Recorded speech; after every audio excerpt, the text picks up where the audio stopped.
LinkedIn is a great resource when you are working to form your career or even changing careers. It allows for you to connect with others, share your work history, and it is like having a digital resume at all times.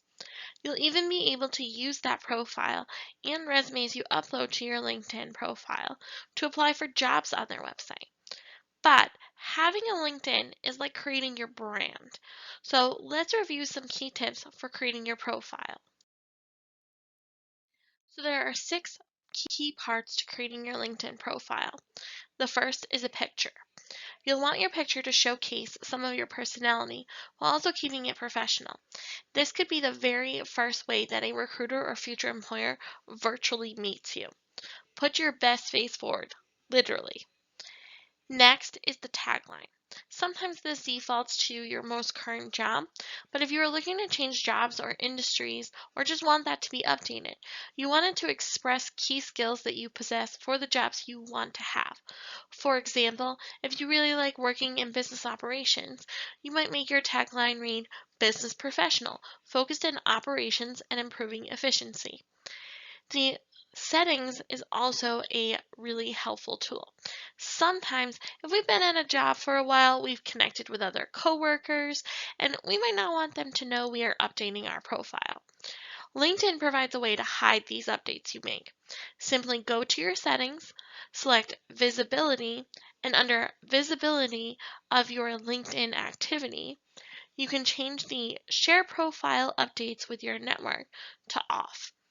This prevents anyone in your network from seeing any key changes you are making to your profile. Just like I discussed in the creating a resume video, you'll want to include those buzzwords onto your profile as well.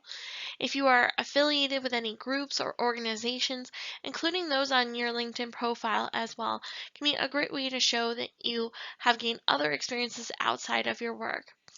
Lastly, you have a skills section where people in your network can also confirm that you do in fact have those skills.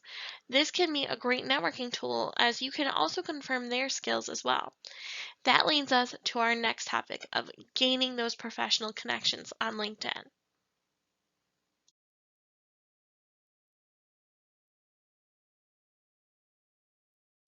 Connecting in a virtual world is here to stay.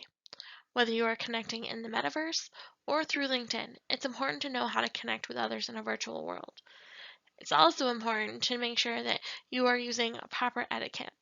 Remember that when you are emailing someone about connecting, they won't hear the difference in tone in your voice.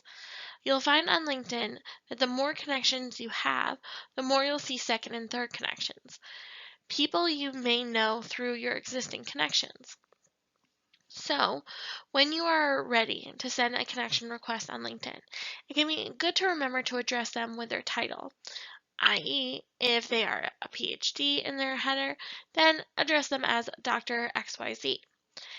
Tell them how you found them. Was it at a conference that you attended with them? Did you both attend the same school? Are they an alumni? And then also make sure that you set the request in motion of what you were looking to gain by connecting. This gives the individual an idea on how they may have met you or know you from and what they can talk or share with you about.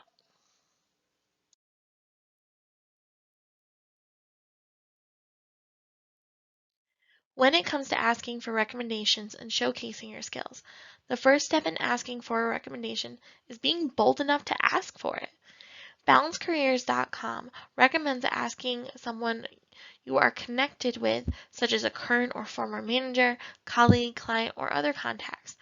Always include a personalized message as well when asking electronically.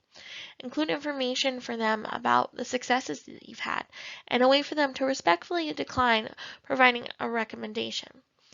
Another great method is to give recommendations of others that you know. Often, you'll find that others want to return the favor and will recommend you as well. A great way to initiate the conversation is if you are working with someone on a project or have in the past and ask them to write a recommendation if they have time. This allows them a way for them to respectfully decline, saying that they do not have the time. But it means you have a meaningful recommendation as well if they agree. A professional message that says, "Hi so and so, I hope you are doing well. followed by how you know them or when you last saw them. Tell them how you felt you have those specific skills and ask if they could speak to those skills you mentioned and how it would help you. You can then add an out for them by saying that if they're not comfortable with it or they don't have the time, that you would completely understand and that you hope they have a wonderful day. That simplicity of a message allows for you to build those connections further and to potentially gain more recommendations that will show up on your LinkedIn. There are other ways as well that you can approach that, as LinkedIn has recommendations for requesting them as well. One of the steps is to go to your profile and scroll down to recommendations and select ask to be recommended. You should then be able to type the name of the connection you'd like to ask the recommendation from. Then fill out the relationship and position. At the time, you can even include a personalized message like we discussed before.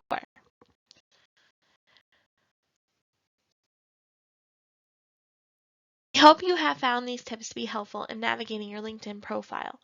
If you get anything from this presentation, we hope you remember to create your profile in its entirety. Send messages to your connections that sets the expectations of why you are reaching out. And with that, don't be afraid to ask for recommendations from your connections.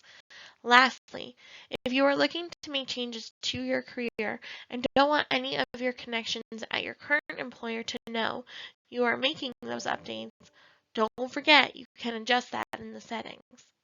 Good luck!